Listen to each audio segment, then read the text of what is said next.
Hello everyone, आशा करती हूँ आप सभी स्वस्थ होंगे। निरामया योग यूट्यूब चैनल पर मैं प्रियंका आप सबका एक बार फिर से स्वागत करती हूँ। आज इस वीडियो के माध्यम से हम केन उपनिषद के विषय में जानेंगे।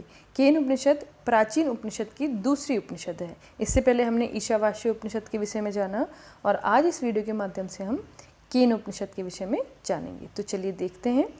केन उपनिषद। केन उपनिषद सामवेद से संबंधित है एवं सामवेद के तलकवार ब्राह्मण के 9वें अध्याय से इसका उल्लेख लिया गया है। केन उपनिषद का जो प्रथम श्लोक है वह है केने शितम पतति मनः, अर्थात कि किसकी प्रेरणा से यह इंद्रियां, यह मन कार्य करता है। आपने देखा होगा कि आप आँखों के द्वारा देखते हैं, आप अपने नाक से सूंघते हैं, अपने मुख से अपने वाणी से बोलते हैं, मुख से स्वाद लेते हैं। ये सब इंद्रियां जो भी कार्य कर रही हैं, मन से आप संकल्प विकल्प का निर्णय लेते हैं। तो जो ये सब इंद्रियां कार्य करें, इसके पीछे की शक्ति क्या है, इसके पीछे का मूल कारण क्या है। आप देखते हैं तो आँखों से आप देख रहे हैं, लेकिन आप किसकी शक्ति से वो चीज़ देख रहे हैं ना।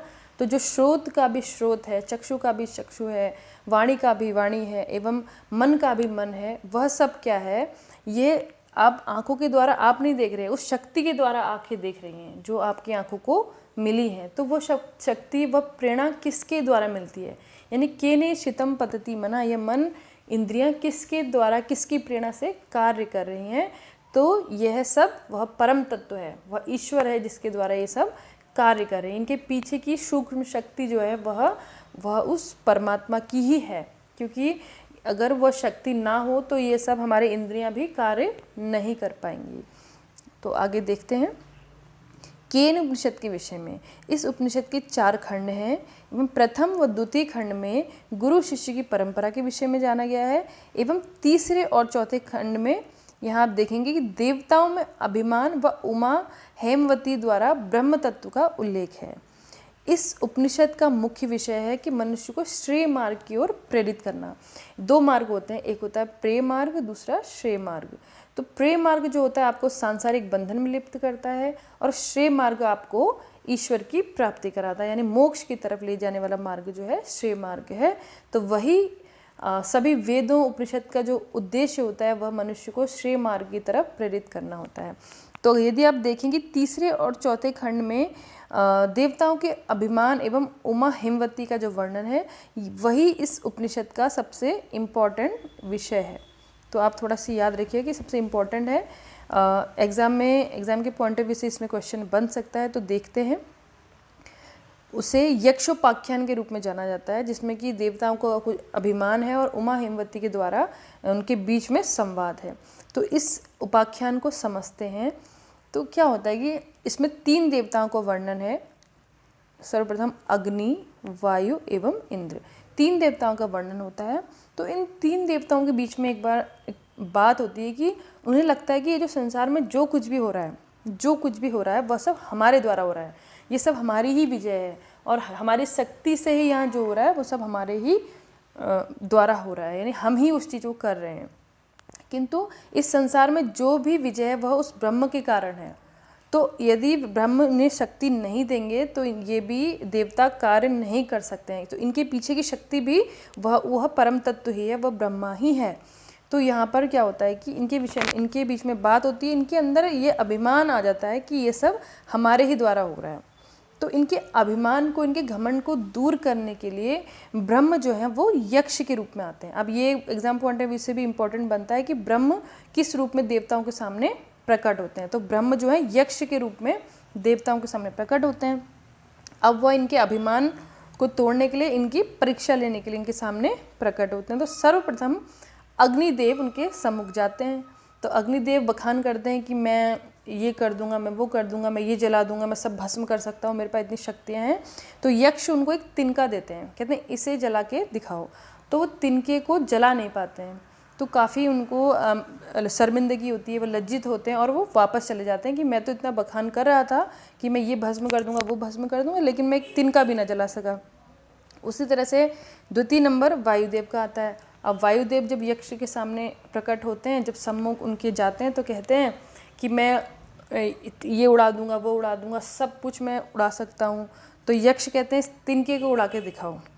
तो वायुदेव जब यक्ष के सामने सम्मुख जाते हैं तो वो तिनके को हिला भी नहीं पाते हैं, उड़ाना तो दूर की बात है, वो जरा से हिला भी नहीं पाते उनको, तो वह भी लज्जित होकर वापस जाते हैं। उसी प्रकार तीसरे नंबर पर जैसे ही इंद्रदेव जाने वाले होते हैं तो यक्ष क्या है, अंतर्ध्यान हो जाते हैं, यानी यक्ष गायब हो जाते हैं। तो ये सब आश्चर्य में पड़ जाते हैं कि ये कौन थे जिनके पास इतनी शक्ति कि हम भी उनके सामने छोटे पड़ गए और हम एक तिनके को जला भी नहीं पाए और उड़ा भी नहीं पाए। तो इस तरह से जब सर्वप्रथम सारे देव जाते हैं तो आप देखेंगे कि जो ये इंद्रदेव हैं उनके सम्मुख क्या होता है कि जो स्वर्ण अलंकारों से युक्त उमा हेमवती नाम की महिला इंद्रदेव को मिलती है। तो वो जो इंद्र हैं वो पूछते हैं कि वो कौन थे, तो उमा हेमवती उन्हें बताती हैं कि वह और कोई नहीं, वह यक्ष के रूप में ब्रह्म ही थे। वह तुम्हारी परीक्षा हेतु आए थे, तुम्हारे अभिमान को, घमंड को दूर करने के लिए आए थे, क्योंकि यहाँ जो कुछ भी हो रहा है वह उस ब्रह्म का ही है। तो जो स्वर्ण अलंकारों से युक्त जो महिला होती है उमा हेमवती, तो वो एक बुद्धि का प्रतीक है, क्योंकि उन सबको वो बात जो बताती है कि ये सब तुम्हारी शक्ति नहीं थी, यक्ष तुम्हारी परीक्षा लेने के लिए आए थे, तुम्हारे अभिमान को दूर करने के लिए वो आए थे।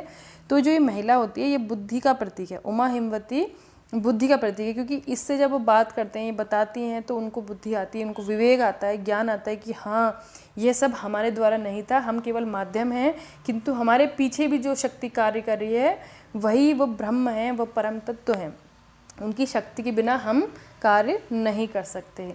तो इस प्रकार ये कहानी थी। तो एग्जाम पॉइंट ऑफ व्यू से क्वेश्चन ये बनेगा कि सर्वप्रथम यक्ष के सम्मुख कौन गए, अग्निदेव, उसके बाद वायु, और अंत में जैसे ही यक्ष के सम्मुख इंद्रदेव प्रकट होने वाले थे तो यक्ष क्या हुए, अंतर्ध्यान हो गए। तो और यक्ष क्या थे, यक्ष ब्रह्म का रूप थे, उमा हेमवती बुद्धि का प्रतीक हैं, और जो इंद्र हैं वो आपके यहाँ पे आप देखेंगे तो इंद्र आत्मा का प्रतीक हैं, एवं जो अग्नियाँ हैं, जो अग्नि और वायुदेव, यहाँ वायु लिखा नहीं है, अग्नि और जो वायुदेव हैं वो आपके क्या हैं, इंद्रियों और शारीरिक शक्ति का प्रतीक है। तो आप याद रखिए एग्जाम पॉइंट ऑफ व्यू से, यक्ष क्या है, ब्रह्मा का, उमा हेमवती बुद्धि का प्रतीक है, इंद्र आत्मा का प्रतीक है, एवं अग्नि और जो वायु दो हैं ये सब इंद्रिय एवं शारीरिक शक्तियों का प्रतीक हैं। तो इस प्रकार कहानी के रूप में यदि आप समझेंगे तो ईजी रहेगा। और जो एग्जाम पॉइंट ऑफ व्यू से क्वेश्चन इंपॉर्टेंट है उनका भी ध्यान रखिए। और इसी तरह से इस उपनिषद में इतना ही। यदि आपको वीडियो पसंद आई हो तो please like, share and subscribe कीजिए। Thank you.